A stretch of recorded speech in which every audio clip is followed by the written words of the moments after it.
PET 2, primeiros anos. Tema: equilíbrio e movimento. Primeira lei de Newton, inércia. Na ausência de forças, um corpo em repouso continua em repouso e um corpo em movimento move-se em linha reta com velocidade constante. Se o objeto está em repouso, tende a permanecer em estado de repouso. Esse princípio pode ser representado quando, de súbito, uma toalha de mesa lisa é rapidamente puxada por baixo de copos e pratos sobre ela, e todos os objetos se mantêm em seu estado inicial de repouso.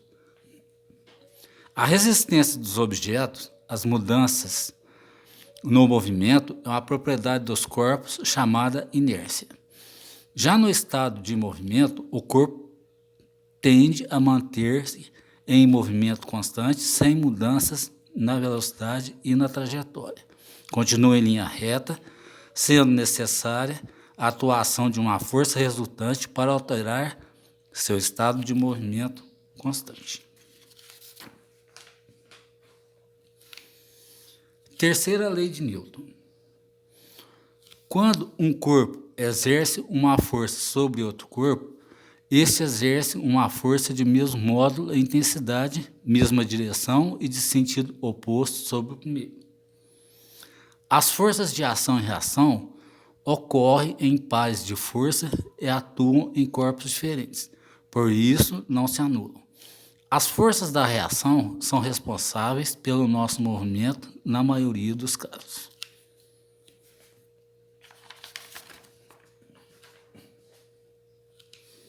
Fiz aqui um resuminho mais simples do nosso tema, equilíbrio e movimento. Primeira lei de Newton, inércia. A somatória das forças é igual a zero, ou seja, a resultante é igual a zero, o corpo está em repouso. Velocidade constante, mRu. Terceira lei de Newton, ação e reação. Quando um corpo exerce uma força sobre outro, este exerce uma força de mesmo modo, intensidade, mesma direção e de sentido oposto sobre o primeiro. Temos aqui as nossas atividades na página 119. Eu vou resolver como exemplos para vocês apenas a questão 2 e a questão 3.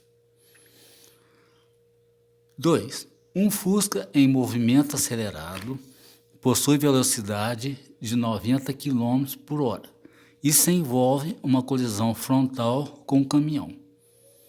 A força que o caminhão exerce sobre o Fusca durante o contato é maior, menor ou igual à força que o Fusca exerce no caminhão? Então, por que o Fusca normalmente sofre mais danos do que o caminhão? Então tem a velocidade de quilômetros por hora, então são iguais. Por quê? A massa, ou seja, a inércia do caminhão é maior. 3. Um jogador de futebol chuta a bola exercendo nela uma força de 9 kgf. A. Qual o valor da reação dessa força? 9 kgf. Sentido contrário. B. Qual o corpo exerce a força de reação? É a bola. Então, deixo os exercícios da página 119, ou seja, o número 4, e as demais atividades na sequência das outras páginas. Tá? Um tchau, muito obrigado.